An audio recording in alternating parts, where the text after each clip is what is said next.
Nah, ini menjadi pertanyaan, apakah botong hanya siap itu yang hal-hal dunia punya, sedangkan botong pung hati botong siap kosonde. Salam Minggu Advent. Kita jumpa lagi, kita bersua lagi, kita bertemu lagi di mimbar unit bahasa dan budaya Gereja Masehi Injili di Timor. Dan karena itu kita akan bersama-sama dengar firman Tuhan. Dan sebelum botong dengar ini firman Tuhan, botong berdoa. Mari botong berdoa. Tuhan yang baik, sekarang botong mau dengar Tuhan pun kabar baik. Dan karena itu sucikan botong pun hati supaya botong pun hati jadi berisi, botong pun pikiran, botong pun perasaan, supaya botong dengar ini berita baik, botong bisa simpan dalam botong pun hati, dan botong rajin melakukan itu di botong pun kerja setiap hari, di botong pun kegiatan setiap hari. Bapa ampuni botong pun dosa, botong pun salah yang botong subuat dalam botong pikiran, botong pun baomong dong, dan botong pun perbuatan. Botong berdoa hanya dalam nama Tuhan Yesus. Amin. Botong sama-sama akan mendengarkan Tuhan pun firman, Tuhan pun kabar baik dari Mika 5 ayat 1 hingga ayat 8. Tetapi engkau, hai Betlehem Efrata, hai yang terkecil di antara kaum-kaum Yehuda, daripadamu akan bangkit bagiku seorang yang akan memerintah Israel, yang permulaannya sudah sejak purbakala, sejak dahulu kala. Sebab itu ia akan membiarkan mereka sampai waktu perempuan yang akan melahirkan telah melahirkan, lalu selebihnya dari saudara-saudaranya akan kembali kepada orang Israel.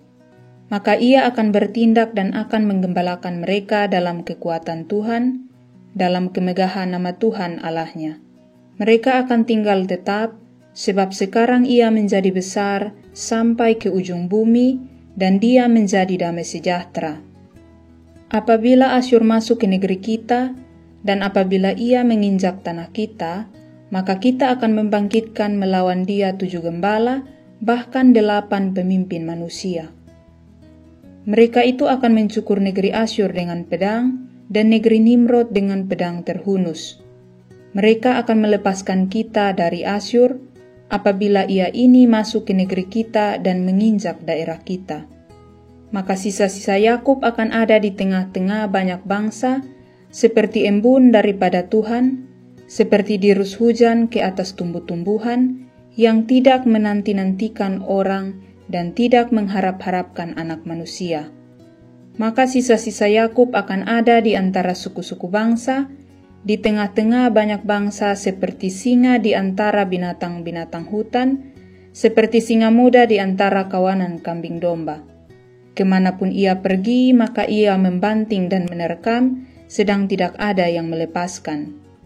Tanganmu akan diangkat melawan para lawan, dan semua musuhmu akan dilenyapkan. Papa Mama yang Tuhan Yesus kasihi, Minggu Advent adalah masa di mana botong mempersiapkan botong pun diri untuk menanti kedatangan Yesus Kristus, Sang Juru Selamat dunia. Advent mungkin adalah juga masa tersibuk bagi kotong umat Kristen. Karena ini Minggu Advent, ini orang mulai mempersiapkan semua hal menyangkut dengan perayaan Natal. Seperti mulai rumah dong, mulai pikir mau bikin cookies apa ini tahun, resep apa untuk ini makanan-makanan dong. Atau pakaian apa yang kira-kira kotong siapkan untuk ini Natal tahun ini. Juga kotong akan siap yang baik sekali, yang istimewa untuk potong pun tamu-tamu yang datang. Sehingga potong tamu-tamu pulang dong son kecewa. Nah, ini menjadi pertanyaan, apakah botong hanya siap itu yang hal-hal dunia punya, sedangkan botong pung hati botong siap kosonde. Sebenarnya dalam minggu Advent ini botong menyiapkan hati,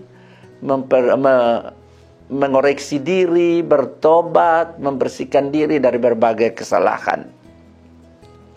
Papa Mama yang Tuhan Yesus kasihi, Nabi Mika ini dia merupakan seorang nabi yang berasal dari Moreyet, satu desa di wilayah Yehuda, Israel Selatan. Dia bernubuat tentang Israel dan Yahudi dan Yehuda. Ia hidup bersamaan dengan Nabi Amos dan Nabi Yesaya, itu pada waktu abad ke-8 sebelum Masehi. Ia menyoroti dalam dia punya tulisan-tulisan dan pemberitaan. Yang pertama dia lihat tentang ketidakadilan, yang kedua tentang penindasan, yang ketiga tentang kemerosotan akhlak dan iman Israel di Yehuda. Karena itu kedua kerajaan itu dinubuatkan akan mengalami kehancuran. Dan nubuat ini menjadi nyata ketika Israel dikalahkan oleh Asyur dan Yehuda, dihancurkan oleh Babel. Dan masa-masa ini menjadi masa suram dalam sejarah hidup mereka. Namun Tuhan sonekastenga sandong. Tuhan merencanakan dan memulai masa pemulihan bagi mereka melalui kedatangan Mesias. Sang Mesias dinubuatkan berasal dari Bethlehem, kota yang sangat kecil.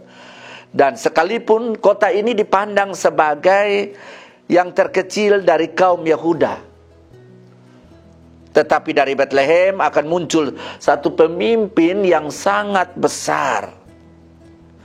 Dan hal ini sesuai dengan pandangan tentang Mesias sebagai keturunan Raja Daud yang berasal dari Bethlehem. Dengan demikian, Sang Mesias datang dengan kewibawaan Raja Daud dan akan membawa umat pada puncak kejayaannya seperti yang dilakukan oleh Raja Daud. Sang Mesias tidak akan berdiam diri dan menyerah pada keadaan umat yang hancur, tetapi ia akan melakukan sesuatu bagi kehidupan umat di tengah-tengah kondisi kehidupan umat yang parah dan tanpa pemimpin pada waktu itu. Ia menjadi pemimpin baru yang akan mengembalakan mereka dalam kekuatan Tuhan dan akan membawa mereka pada kemegahan dan kejayaan. Umat Tuhan tidak akan binasa oleh kerasnya kehidupan di tanah pembuangan atau kepedihan kehidupan yang mereka alami. Sebaliknya umat akan tumbuh besar dan iman mereka akan bertumbuh subur. Karena itu umat Tuhan diingatkan untuk tidak takut pada Asyur. Namun umat akan bangkit dan mengalahkan Asyur. Dan kebangkitan itu, ibu bapak saudara-saudara, ditandai dengan keberanian para pemimpin dan gembala yang bangkit dan memimpin untuk melawan Asyur. Ibu bapak saudara-saudara, berita ini tentu sangat berbeda jika dibandingkan dengan kehidupan umat di abad ke-8 sebelum Masehi. Pada masa itu para pemimpin sering mengorbankan umat demi kepentingan mereka. Namun di masa Sang Mesias, para pemimpin mengalami perubahan dan pemulihan. Perubahan dan pemulihan ini kita andaikan seperti pertobatan, berubah. Para pemimpin juga rela berkorban demi keselamatan umat. Dan mereka berdiri di garis depan untuk membela umat. Sang Mesias akan mengusir dan mengalahkan musuh-musuh Israel dan membawa Israel kembali ke kejayaan pada masa Raja Daud. Ibu bapak, saudara-saudari yang Tuhan Yesus kasihi, kehadiran Sang Mesias melahirkan harapan bahwa di tengah-tengah masa sulit umat, walaupun mereka terpuruk, tetapi mereka bangkit kembali. Walaupun mereka tersisa dari umat Israel sementara terserak-serak oleh kekalahan saat peperangan, namun mereka dipulihkan dan akan dikumpulkan kembali dan membangun masa depan yang baru. Isi pesan juga tentang Dia yang datang dan apa yang dilakukannya. Ibu bapak, saudara-saudara yang Tuhan Yesus kasihi,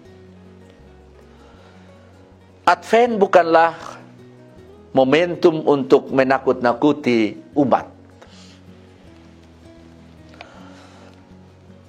Advent bukan momentum untuk umat takut tentang pesan pertobatan yang keliru. Bukan karena pertobatan manusia maka Kristus datang ke dunia. Saya kira khotbah pertobatan yang mengabaikan ajaran itu akan sesat. Jemaat akan mengalami apa yang pernah dirasakan Martin Luther pada waktu lampau, bagaimana dia memproklamirkan gereja Protestan yang menyengsarakan dirinya dengan berbagai disiplin rohani sebagai syarat dari keselamatan. Kalau kita membaca kitab Roma, membuat Luther sadar bahwa sola gratia adalah prinsip dasarnya.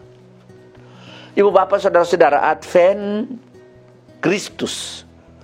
Kristus tidak hanya untuk membersihkan tempat pengirikan dan membakar jerami. Advent terutama tentang mengumpulkan gandum. Dan ini berita sukacita, bukan berita yang menakutkan. Kalau kita baca pembacaan ini, pasti orang akan berpikir bahwa Advent adalah berita yang menakutkan. Tapi Advent adalah berita yang penuh sukacita. Bahwa dalam berita sukacita ini, kita menanti juru selamat yang menyelamatkan kita. Karena itu, di minggu-minggu Advent ini umat mesti mempersiapkan hatinya dengan baik, batinnya dengan baik. Botong yang bamara, lebih baik minggu Advent ini botong badame sudah. Karena ada 4 minggu Advent. Advent pertama, Advent kedua, Advent ketiga, dan Advent keempat. Segala sesuatu disiapkan pada minggu-minggu Advent ini. Sehingga ketika kotong masuk di Natal, botong tidak usah repot dan tak sibuk dengan soal-soal duniawi. Tapi botong pun pikiran, perasaan hanya tertuju pada perayaan Natal, di mana kita merayakan Kristus yang lahir di kandang yang hina. Memang sesuatu yang bertolak belakang. Botong merayakan Kristus yang lahir di kandang hina, tapi kadang-kadang kotong datang ini tidak sambung dengan peristiwa Bethlehem. Ya, tapi ya kita tidak bisa sangkali bahwa perayaan Natal itu sebenarnya satu ekspresi orang Kristen dalam sukacita, dalam kebahagiaan untuk menerima Sang Juru Selamat. Tindakan meluruskan jalan hidup ini mesti dipahami dalam terang anugerah Tuhan. Kiranya Tuhan menolong dan memberkati kita di minggu Advent yang ketiga untuk mempersiapkan diri memasuki Advent 4 dan perayaan Natal tahun 2024. Tuhan Yesus menolong dan memberkati kita sekalian. Amin. Kita berdoa. Bapa yang baik, terima kasih karena botong sudah dengar Bapa pun berita baik. Tapi ajar botong untuk botong juga lakukan itu dalam botong pun hidup setiap hari. Supaya botong son jadi pendengar setia, tapi botong mau jadi pelaku yang setia. Bapa di sorga, di minggu Advent yang ketiga, kami belajar dari kitab Mika. Bagaimana dalam pemberitaan kitab Mika menyuruhkan bagaimana kami bertobat, kami dipulihkan kembali dari dosa dan kesalahan kami. Kami mempersiapkan diri untuk merayakan Natal dengan sukacita.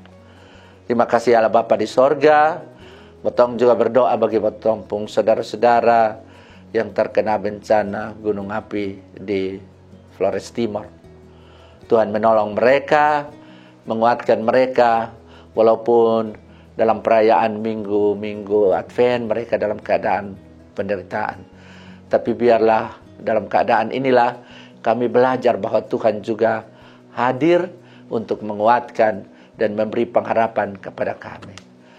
Kami juga berdoa untuk anak-anak yatim piatu, janda, duda, orang-orang yang terlantar, kaum lansia, mereka yang membutuhkan kasih sayang. Tuhan menolong mereka lewat kami.